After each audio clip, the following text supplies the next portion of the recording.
வணக்கம் நண்பர்களே. இன்னைக்கு சிறகடிக்க ஆசை சீரியல்ல என்ன நடக்க போகுது அப்படிங்கிறதாங்க பார்க்க போறோம். விஜயா லாயர் கிட்ட போறாங்க. லாயர் கிட்ட போயிட்டு பர்சனலா பேசுறாங்க. என்ன மேடம் இது, இந்த கேஸ் இதோட முடியும்னு பார்த்தா ஒரு நிமிஷத்துக்குள்ள மயக்கத்தை போட்டு விழுந்து இப்படி பண்ணிட்டாளே அப்படின்னு ரொம்ப கவலைப்பட்டு பேசுறாங்க. அப்ப பார்த்தீங்கன்னா லாயர் சொல்றாங்க, என்னம்மா பண்றது, இப்ப ரோகிணி பிரெக்னென்ட் ஆயிட்டாங்க. அவங்க தெளிவா சொல்றாங்க, அந்த குழந்தையோட அப்பா வந்து மனோஜ் தான் அப்படின்னு சொல்றாங்க. அப்படி இருக்கும்போது நம்ம இந்த கேஸ் அவ்வளோ சீக்கிரம் முடிக்க முடியாதுமா, நீங்க நினைக்கிற மாதிரி கிடையாது. இப்ப கோர்ட்ல வந்து ஒரு பொண்ணு, கன்சீவான பொண்ணு தன்னோட கர்ப்பத்துக்கு காரணம் இவன் தான் அப்படின்னு சொன்னா அவனோட சொத்துல பாதியை கொடுக்க வேண்டியது வருமா அப்படின்னு பேசும்போதே விஜயாக்கு தலை சுத்தரக்க ஆரம்பிச்சுதுங்க. என்னடா இது, ஒரு பணக்கார பொண்ணை பார்த்து இவளை விரட்டி விட்டுட்டு கல்யாணம் பண்ணி வைக்கலாம் அப்படின்னு பார்த்தா இவ அந்த விடமாட்டா போல இருக்குதே அப்படின்னு ரொம்ப யோசிக்கிறாங்க.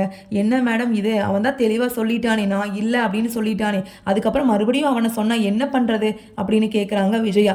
அதுக்கப்புறமா தாங்க சொல்றாங்க, இல்லைங்க இது வந்து நீங்க டிஎன்ஏ டெஸ்ட் எடுத்தீங்கனாலே தெளிவா தெரிஞ்சிரும் விஜயா அப்படின்னு கேட்கும்போது, என்ன மேடம் இதுக்கு வேண்டி 10 மாசம் நான் வெயிட் பண்ண முடியுமா, எனக்கு இப்பவே 1 2ல தெரிஞ்சாகணும் அப்படின்னு கேட்கும்போது, அப்படின்னா நீங்க இப்பவே கூட எடுக்கலாம் விஜய்